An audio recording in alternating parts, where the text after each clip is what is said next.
এহরাম হচ্ছে যেমন আমরা নামাজ শুরু করতে গেলে তাকবীরে তাহরিম বলি, তো এই তাহরিমুহা তাকবীরও, যে নামাজের বাইরের জিনিসগুলো নামাজের তাকবীর বলার দ্বারা এই বাহিরের জিনিসগুলো হারাম হয়ে যায়। ঠিক তেমনইভাবে যে জিনিসগুলো এহরাম যিনি পরেন অর্থাৎ মুহরিম ব্যক্তির জন্য, এহরাম পালনকারী ব্যক্তি মুহরিমের জন্য যে কাজগুলো করা হারাম হয়ে যায় সেই পদ্ধতির মধ্যে অন্তর্ভুক্ত এবং প্রবেশের নাম হচ্ছে এহরাম।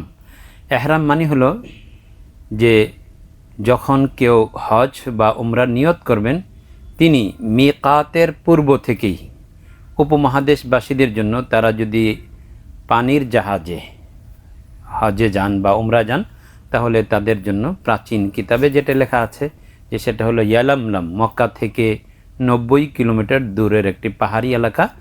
যেহেতু জেদ্দা সাগর পাড়ি দেওয়ার সময় সেই এলাকা হয়েই, সেই মিকাত হয়েই পানির জাহাজে যাত্রীরা অতিক্রম করেন, এজন্য ইয়ালামলামের পূর্বেই যিনি হজ করতে যাচ্ছেন অথবা উমরা করতে যাচ্ছেন তাকে ইহরাম বেঁধে নিতে হবে।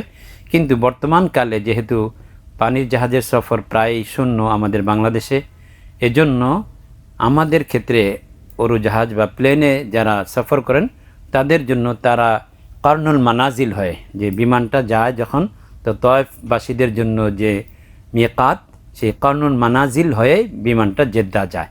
এজন্য জেদ্দা যাওয়ার আগে যে মিকাত পরে উড়োজাহাজে গেলে সেটা হলো কারনুল মানাজিল। তাই আমাদের সবাই যে এই বাংলাদেশ থেকে যারা উমরা বা হজে যাবেন তাদেরকে কারনুল মানাজিলের পূর্বেই এই মিকাত আমাদের জন্য নির্ধারিত হাওয়াই জাহাজের যাত্রীদের জন্য। সুতরাং এর পূর্বেই সবাইকে এহরাম বেঁধে নিতে হবে। তবে একটা জিনিস খেয়াল রাখতে হবে, তা হলো যে এহরামের দুইটা কাপড় পরার নামই কিন্তু এহরাম না। উপরে একটা চাদর সেলাইবিহীন এবং নিচে একটা চাদর সেলাইবিহীন, এটা পরলে এহরাম হয়ে গেল না, বরং এটা এহরামের প্রস্তুতি হলো।